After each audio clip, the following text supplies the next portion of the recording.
Shalom, selamat pagi Bapak Ibu Jemaat yang dikasihi Tuhan. Firman Tuhan pada hari ini tertulis pada Yeremia 2 ayat 21.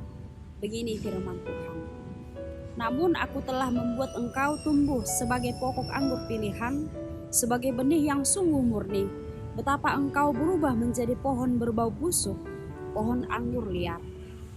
Bapak Ibu Jemaat yang dikasihi Tuhan, ketika kita menanam sebuah pohon atau sebuah tanaman, karena pohon itu adalah pohon yang kita sukai, tentu kita akan merawatnya dengan sedemikian rupa. Nah, saya akan memberikan air yang cukup buat pohon itu, saya akan memberikan matahari, saya akan memberikan pupuk yang terbaik supaya kelak pohon itu nantinya berbuah yang lebat, berbuah yang manis dan harum yang pasti memikat mata orang yang melihat. Ketika pohon itu telah menghasilkan buah, ternyata buah pohon itu berbau busuk. Ternyata daunnya menjadi layu dan kering. Ternyata buahnya menjadi buah yang masam. Tentu itu adalah pohon yang tidak saya sukai. Hasil kerja keras saya tidak sesuai dengan hasil yang saya dapatkan. Begitu juga dengan bangsa Israel. Tentu kita tahu bahwa bangsa Israel adalah bangsa pilihan Tuhan, bangsa yang dikasihi oleh Tuhan.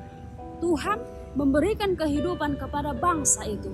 Tuhan memelihara kehidupan bangsa itu. Tuhan memberikan makanan yang cukup. Tuhan memberikan air yang cukup. Tuhan memelihara kehidupan mereka. Tuhan menyertai kehidupan bangsa itu. Yang pasti kasih Tuhan begitu luar biasa kepada bangsa itu.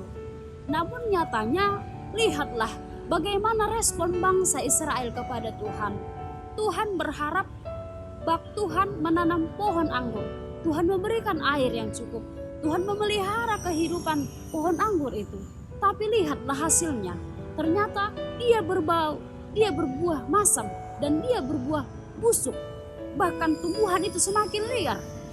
Oleh karena itu, itulah sikap bangsa Israel. Bangsa yang telah dikasihi namun tidak memberikan feedback yang baik kepada Tuhan. Bangsa itu tidak tahu berterima kasih kepada Tuhan. Sungguh Tuhan murka oleh karena itu. Harapan Tuhan tidak sesuai dengan apa yang ada pada bangsa Israel. Bagaimana ketika kebaikan-kebaikan Tuhan dibalas oleh bangsa Israel dengan berkhianat? Mereka menyembah-nyembah Allah-Allah lain. Mereka berbuat sesuka hati. Banyak sekali kelaliman yang terjadi pada bangsa itu. Sehingga tindakan mereka mendukakan hati Allah pada saat itu. Oleh karena itulah timbullah nats khotbah ini untuk menegur bangsa Israel. Begitu juga dengan kita Bapak Ibu. Setiap hari, setiap waktu ada nafas, ada kehidupan, ada berkat yang Tuhan berikan kepada diri kita masing-masing. Apakah kita meniru bangsa Israel yang memberikan buah yang masam dan berbau busuk semakin liar?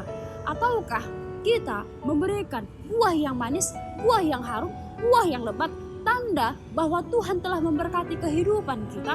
Bagaimana respon kita kepada Tuhan? Janganlah kita meniru seperti bangsa Israel yang mendukakan dan mengecewakan hati Allah. Tetapi biarlah kita bersama-sama dengan Tuhan tetap menjalani hidup ini supaya kita tetap berbuah di dalam kehidupan ini. Supaya buah kita menjadi buah yang disukai oleh Tuhan. Oleh karena itu, baiklah kita setiap hari, setiap waktu tetap menghasilkan buah yang Tuhan inginkan. Kita selalu bergantung kepada Dia. Kita tidak mengandalkan pikiran dan kekuatan kita, tapi kita berserah bahwa Tuhan akan menyertai kehidupan kita. Kita selalu memberikan yang terbaik kepada Tuhan, supaya kita bisa melawan keinginan daging, supaya melalui itulah kita menjadi anak-anak yang dikasihi oleh Allah. Karena itu Bapak Ibu Jemaat yang dikasihi Tuhan, marilah kita meniru bagaimana supaya kita menjadi umat yang dikasihi Tuhan, sebagai umat pilihan Allah, umat yang memberikan sukacita kepada Tuhan untuk tidak mendukakan hati Allah, tetapi kita tetap berdiam di dalam Tuhan. Ketika Tuhan sudah memberkati kita, dan bagaimana kita tetap memuji nama Dia di setiap waktu dan di segala kondisi. Terima kasih.